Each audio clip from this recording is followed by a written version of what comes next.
Shalom from the Mount of Olives. This is another update here as we literally walk down the rather steep slope of the Mount of Olives. I'm here with Roy and Kathleen from Illinois. Roy is a pastor there, and we've had a great time together. But what we want to do is sort of a moving video, if you will.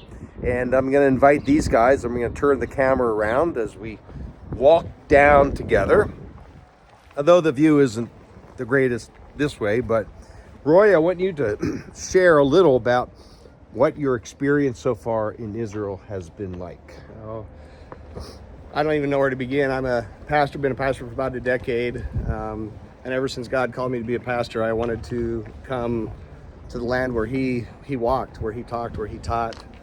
And as Pastor John has said many times on our trip, it's to see the playing board. Every game we ever play, we have a playing board, and this is the playing board of our Bible.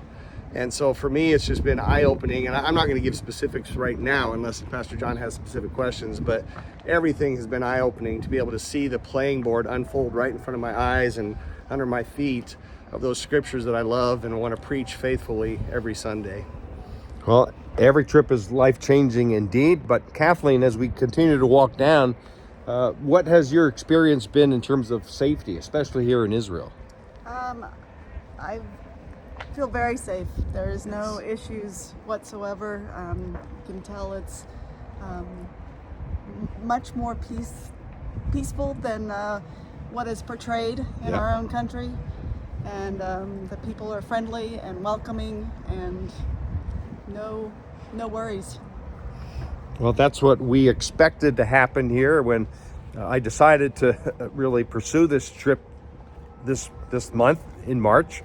And yet people probably told you that you were like crazy to even want to go to Israel. Yes, we did have like, you're nuts. Why would you want to go? There's a war going on. But you can testify that that's not the case. It was really, it's been a great trip. We have a couple more days here in Jerusalem, and we're looking forward to that. So yes. How about a final word, Roy, about how this will impact your ministry? Oh, you have an hour? I'm just going to give one example now. We've been gone through some very tough times. Even while we're on the trip, lost a friend due to an accident. And we got that news right before we spent our time in Galilee, on the Sea of Galilee, and on a boat ride, and it was stormy.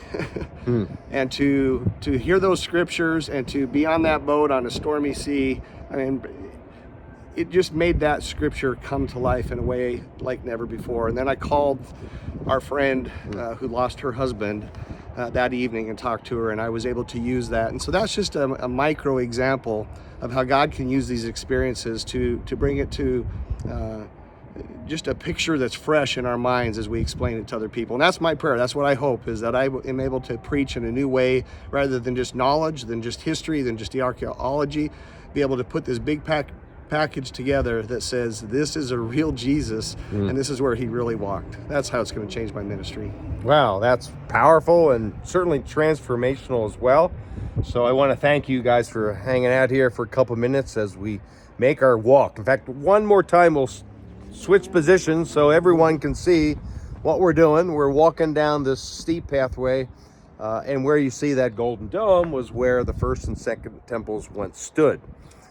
But a great time with you guys. Thanks so much for joining us and really heeding God's call upon your life to serve and certainly come on this trip. So anyway, thanks for tuning in as well. Hope you enjoyed this update, and there will be another one to come. So until next time, shalom. Shalom. Shalom.